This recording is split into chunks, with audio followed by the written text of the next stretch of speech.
मैं खुदा का धन्यवाद देता हूँ कि आज सुबह उसने ये मुमकिन करा कि मैं आपके बीच में आके खुदा के वचन में से कुछ बातें बांट सकता हूँ। और आज जो हम वचन में से देखेंगे वो मिलता है हमें उत्पत्ति की किताब, उसका 48 अध्याय, उत्पत्ति की किताब उसका 48 अध्याय और उसकी 11वीं आयत में।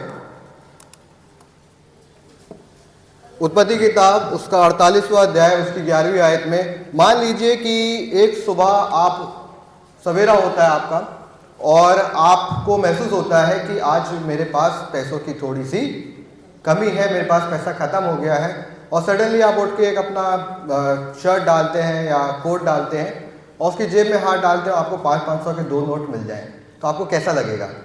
अच्छा लगेगा, यार मैंने तो सोचा नहीं था ये पैसा मेरे पास कहाँ से आ गया।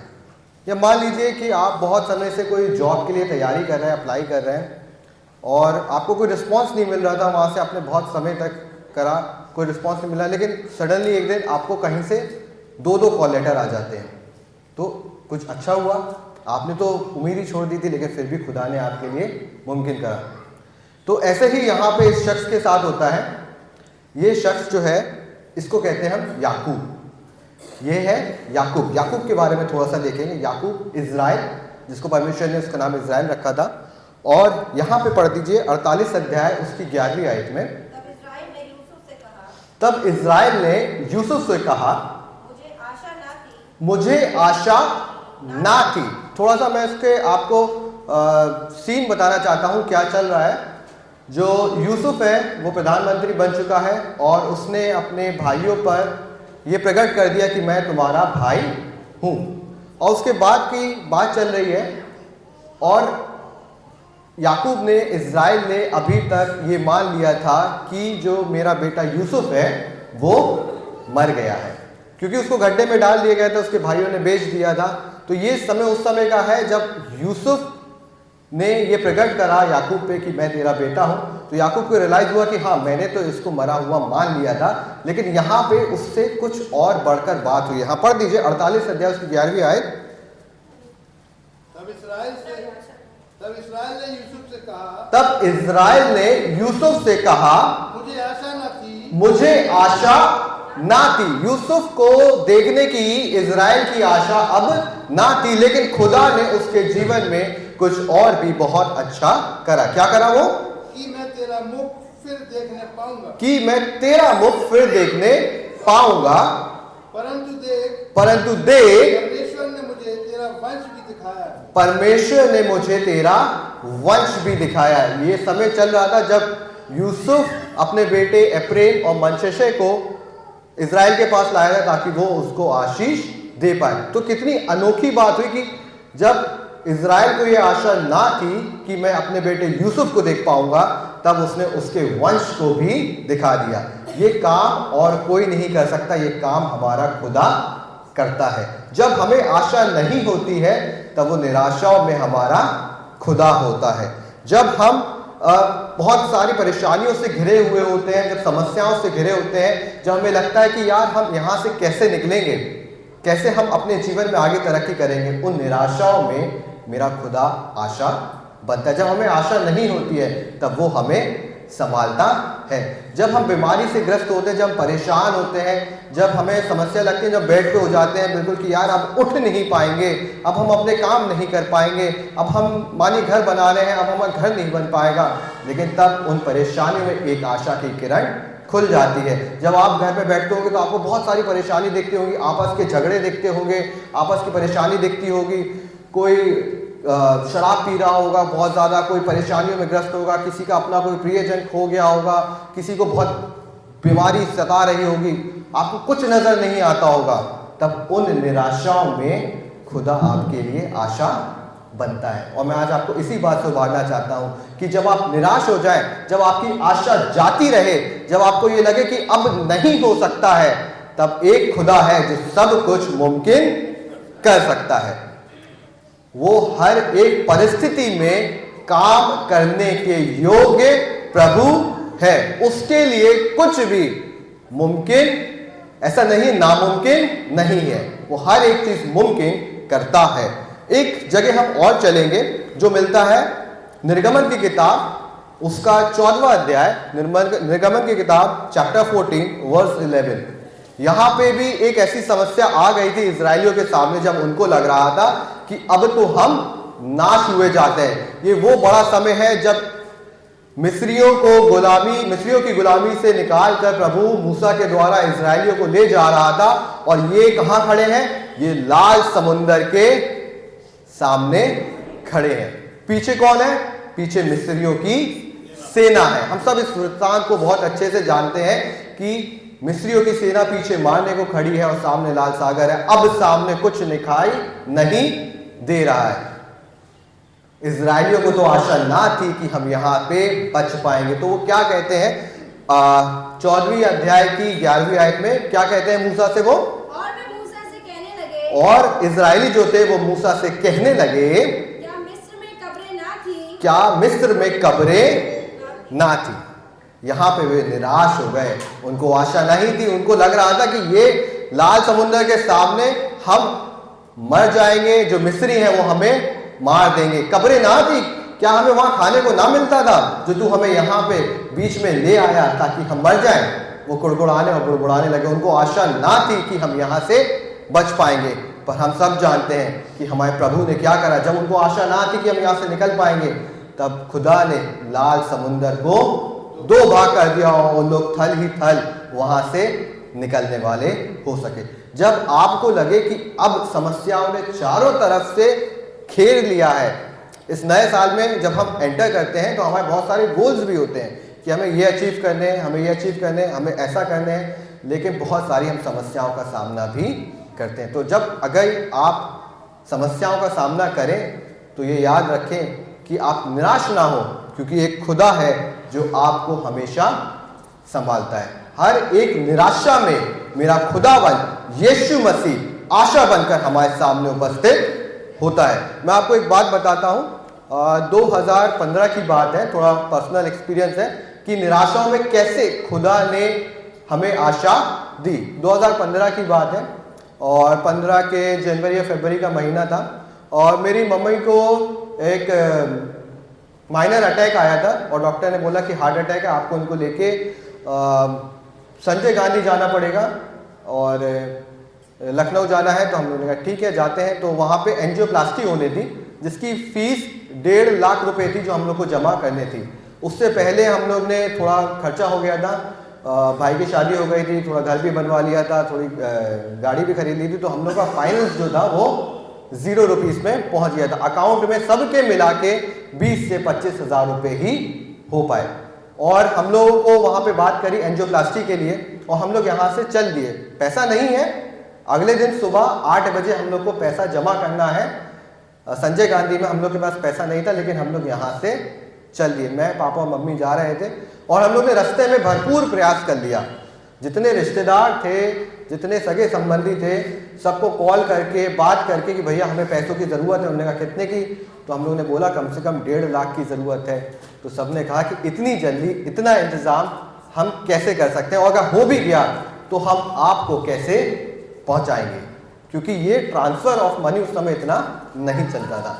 तो हम लोग जैसे तैसे वहाँ पहुँच गए और रात के 11:30 बज रहा था और हम लोग के पास कोई भी पैसे का इंतज़ाम नहीं था। रात के 11:30 बज गए हैं और सुबह 8 बजे हम लोग को 1.5 लाख रुपए फीस जमा करना है।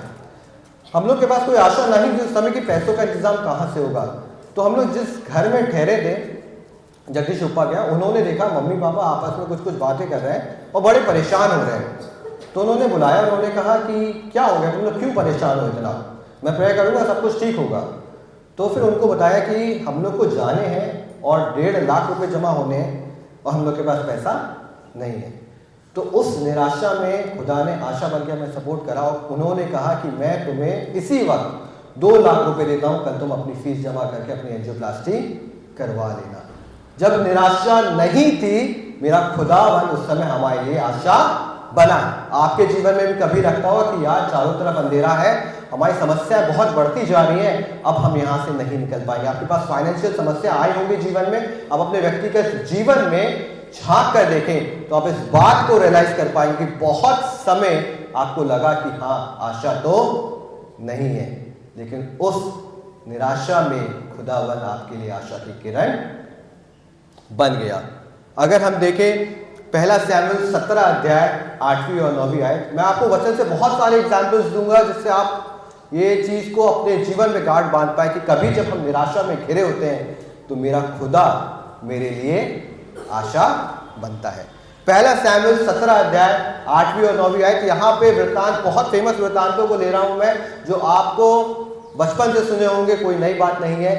जब यहाँ पे जाति जूलियत गोलियत इजराइल की सेना के सामने खड़ा होके ललकार रहा है, वो बुला रहा है कि आ जाओ, कौन है तुम में से शूरवीर जो मुझसे युद्ध कर सके। और वो कहता है कि अगर तुम जीत गए तो मैं अपनी सारी सेना समेत तुम्हारा गुलाम बन जाऊंगा, लेकिन अगर तुम लोग में से जो आता है लड़ने वो हार गया तो वो मेरा गुलाम बन। पढ़ दीजिए यहाँ पे 14 अध्याय, सॉरी, इस्राएली पापियों को ललकार के बोला, हाँ, तुम में से यहाँ आकर लड़ाई के लिए वो क्यों पाती बांधी है? हाँ, मैं फरिश्ती नहीं हूँ, हाँ, और तुम शाऊल के अधीन नहीं हो। हाँ, अपने में से एक पुरुष चुनो, अपने में से एक पुरुष चुनो। जाति जूलियत ने बोला एक पुरुष चुनो और कि वो मेरे पास उतर आए। और वो मेरे पास उतर आए, यदि वो मुझसे लड़कर मुझे मार सके, यदि वो मुझसे लड़कर मुझे मार सके। आपको पता है जाति जूलियत जो था वो बहुत डिलडॉल में लंबा चौड़ा था, बहुत ज्यादा शूरवीर था। अगर जो साइंटिस्ट है जो बाइबल में भी उसका वृतांत दिया, अगर आप उसके हिसाब से देखें तो उसकी हाइट जो थी वो आज के जमाने के हिसाब से 9 फीट थी। 9 फीट का वो था। मैं 5.5 फीट का हूँ, मुझसे 4.5 फीट और ज्यादा या 3.5 फीट और ज्यादा वो लंबा था। और जो सर पे वो मुकुट पहनता था, ऐसा मैं नहीं कह रहा, अगर आप बाइबल में थोड़ा सा इसी चैप्टर में पीछे पढ़ेंगे तो आपको मिल जाएगा, जो वो चांदी का मुकुट अपने सर, जो लोहे का मुकुट अपने सर पर पहनता था, उसका वजन भी वहां पे दिया हुआ है। वो 57 केजीज का हुआ करता था। 57 किलो का वजन वो सर पे अपने मुकुट लेके घूमता था, जो उसको तलवारों और भालों से बचाने का काम करता था। शायद 600 शिकेल लिखा हुआ है वहां पे, या 5,500 शिकेल, ऐसे ही कुछ दिया हुआ है। एक थोड़ा सा अगर पीछे पढ़ेंगे तो आपको मिल जाएगा। और उसका जो भाला था उसमें जो लोहा लगा हुआ था वो 7 किलो का था। इतना शूरवीर सूरमा था जो इतनी सारी चीजों को लेके जाता था। वो ललकार रहा है तो सारी इजराइल की सेना का मन कच्चा हो गया। यहां तक कि शाऊल, जिसको खुदा ने एक बार अभिषेक करवाया था शमूएल के द्वारा, उसका मन भी कच्चा हो गया। वो भी अपने राजभवन में छुप कर बैठ गया। वो नहीं जा रहा है लड़ने, वो नहीं जा पा रहा है, उसका मन भी कच्चा हो गया। पूरी इजरायली सेना थरथराने लगी कि कौन जाएगा, कौन इससे युद्ध करेगा। इजरायली सेना का जब मन कच्चा हुआ तो खुदा ने उस समय दाऊद को इस्तेमाल करा, जो एक बालक था, जिसके चेहरे से लाली झलकती थी, जिसका पापा उसको लहूरा कहता था, छोटा बेटा लहूरा। लहूरा तो खेत पे है, भेड़ बकरियां चरा रहा है। खुदा ने उसको इस्तेमाल करा। हम सब जानते हैं कि वो जो उसने 57 किलो का जो मुकुट अपने ऊपर पहना था बचाने के लिए, वो भी उसको नहीं बचा पाया। एक पत्थर से उसने उसको धराशाही कर दिया। मेरा खुदा हर एक सिचुएशंस में आपके लिए आशा बन के तैयार रहता है। वो उस समय इजराइल के लिए आशा बन के तैयार था, वो आज आपके लिए भी आशा बनकर तैयार है। एक वर्ष और पढ़ दें जो मिलती है जकरिया नबी की किताब 9वां अध्याय और उसकी 12वीं आयत। जकरिया नबी की किताब उसका 9वां अध्याय और उसकी 12वीं आयत। हे आशा धरे हुए बंदियों, हे आशा धरे हुए बंदियों। अगर आपके पास आशा है, अगर आपके पास होप है, अगर आपके पास विश्वास है, तो ये आयत आपके लिए ही है। हे आशा धरे हुए बंदियों, गढ़ की ओर फिरो। गढ़ की ओर फिरो। आपका गढ़ कौन है?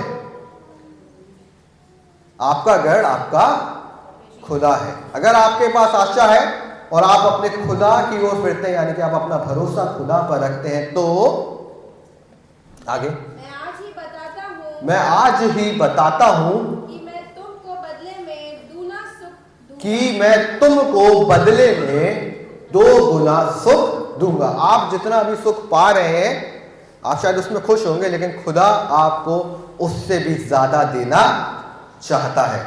हो सकता है आपके पास आज एक कार हो, आप उसमें खुश हो, लेकिन अगर आपका विश्वास खुदा पे है तो खुदा आपको 2 गुना सुख देना चाहता है।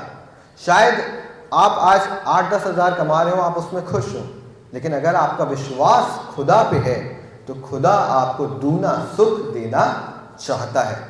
शायद आज आप एक घर बनाए हैं, छोटा सा कमरा है, आप उसमें खुश हैं, लेकिन अगर आपका विश्वास खुदा पे है, आपका गढ़ पे आपका विश्वास है, तो वो आपको दूना सुख देना चाहता है। विश्वास खुदा पे करने पे जरूरत है। मैं एक बात और अपना पर्सनल एक्सपीरियंस आपके साथ शेयर करूंगा। जब आपको आशा नहीं होगी, आप भी अपने जब बैठे हैं तो उस बात को रिलेट कर सकते हैं कि कभी आपने भी ऐसी चीजें फेस करी होंगी जब आपका मन बिल्कुल टूट गया होगा, व्याकुल हो गया होगा, आपको समझ नहीं आ रहा होगा कि ये क्या हो गया मेरे साथ। तब खुदा ने एक आशा दी होगी। 2021 की बात है, 15 अक्टूबर 2021, और मेरा सडनली तबीयत खराब हो गई थी और मेरा ऑपरेशन हुआ, और वो ऑपरेशन था वो कुछ सक्सेसफुल नहीं हुआ और बॉडी में पूरा इन्फेक्शन फैल गया था। मुझे याद है आज भी वो दिन, मैं रात को 9:30 बजे, ऑपरेशन के बाद की बात है, मैं और पापा थे हॉस्पिटल में हम लोग, और मैं बेड पे था और सडनली मेरी बॉडी बहुत ज़्यादा शिवर करने लगी, पूरी कांपने लगी।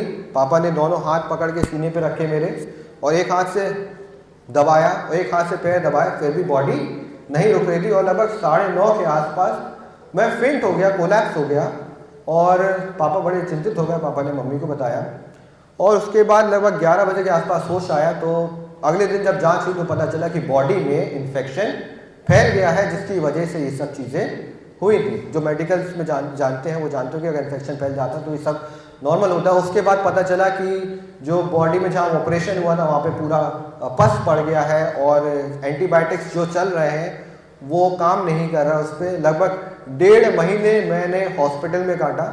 मैं बेड पे रहता था, 1.5 महीने का समय मैंने अपना हॉस्पिटल में काटा है। मुझे इतने एंटीबायोटिक्स लगे थे, इतने एंटीबायोटिक्स की हैवी डोज हो गई थी उस 1.5 महीने में कि मेरी जो टंग थी, जो मेरी ज़बान थी, वो काली होने लगी थी, और डॉक्टर ने खुद बोल दिया था कि अब तुम्हें 10-15 दिन के लिए एंटीबायोटिक बंद करना पड़ेंगे क्योंकि ये अब नुकसान करने लगे हैं। उस समय इशिता जो थी वो 2 मंथ की प्रेग्नेंट भी चल रही थी। मुझे आशा नहीं थी कि मैं यहाँ से कैसे ठीक होऊंगा। मम्मी जब ड्रेसिंग में देखने जाती थी तो उनको यहाँ पे जब ड्रेसिंग होती थी पेट की, तो वहाँ पे उनको अंदर की इंटेस्टाइन तक नज़र आने लगी थी, इतना घाव बढ़ चुका था। मुझे आशा नहीं थी कि आगे क्या होगा, मैं खड़ा हो पाऊँगा, घर पहुँच पाऊँगा, अपने बच्चे को देख पाऊँगा।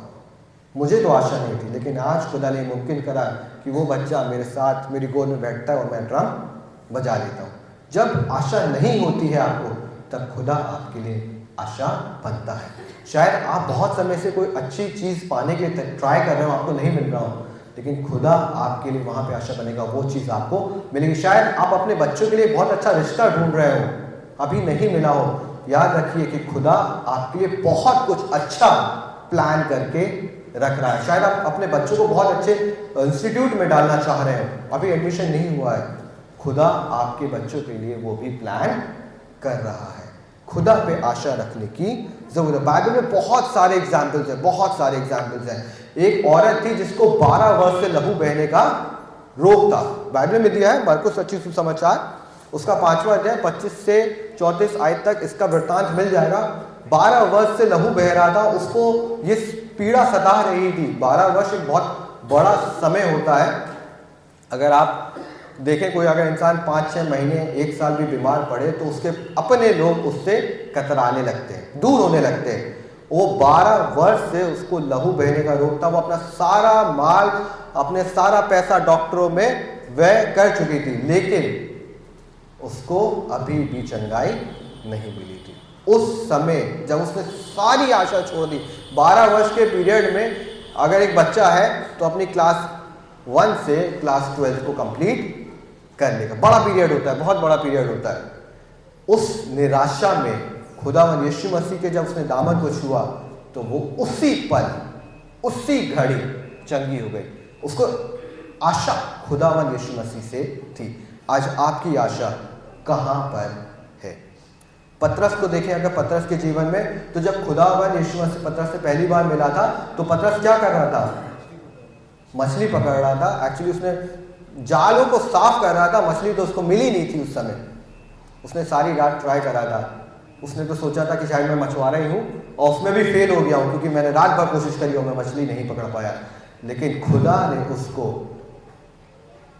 आत्माओं का पकड़ने वाला बनाया। निराशा में आशा, मेरा खुदावन यीशु मसीह। अब्राहम जब अपने बेटे इसहाक को लेके मोरिया पर्वत पर जब उसको बलिदान करने जा रहा था, तो उसको तो आशा नहीं थी कि जब मैं वहां से लौटूंगा तो ये जो मेरा बेटा मेरे बुढ़ापे में मुझे मिला, इसको मैं क्या साथ वापस लेके लौटूंगा। उसने सोचा था शायद वहीं पे इसको मैं चढ़ा दूंगा और वहीं पे मेरा वंश खत्म हो जाएगा। लेकिन खुदा ने उस समय उसके लिए आशा बनी, और आज हर एक विश्वासी अब्राहम को अपना पिता कहता है। निराशा में मेरा खुदावन यीशु मसीह आशा बनता है। लाजर जो मर गया था, कब्र में रखा हुआ था, उसकी बॉडी से बदबू आने लगी थी। शायद उसकी बहनों को तो आशा नहीं होगी, शायद उसके आस पड़ोस वाले लोगों को तो आशा नहीं होगी कि यहाँ से लाजर कभी बाहर वापस निकल पाएगा। लेकिन खुदावन यीशु मसीह ने उस निराशा में उनके लिए आशा दी। और सबसे बड़ी बात, जब ये संसार गुनाहों में पड़ा था, जब इस संसार में बहुत अपराध हो रहा था, जब इस संसार को आशा नहीं थी कि हम छुटकारा पाएंगे, क्योंकि वचन कहता है कि अनहोना है कि बैलों और भेड़ों का लहू आपको नजात दिला सके, तब खुदावन यीशु मसीह स्वयं इस पृथ्वी पर आ गया और वो सलीब पर चढ़ गया ताकि वो आपके लिए आशा बन पाए और आप खुदावन यीशु मसीह के पास उस अनंत जीवन के लिए पहुंच पाए। ये संसार की तो आशा नहीं थी, वो चाहे कितने अच्छे काम कर लें, हम कितने अच्छे काम कर लें, लेकिन वचन कहता है कि तुम्हारे अच्छे काम भी मैले और चिथड़ों के समान है। हमारे अच्छे काम हमारी आशा नहीं है, पर हमारा खुदावन यीशु मसीह हमारी आशा है। और इस साल मैं आपको यही कहना चाहता हूँ कि आपके जीवन में चाहे कुछ भी हुआ हो, अपनी आशा खुदावन यीशु मसीह से ना मोड़े। आप खुदावन यीशु मसीह से दूर ना हो। खुदावन यीशु मसीह आपकी आशा है और वो आपको कभी भी निराश नहीं होने देगा। Praise the Lord.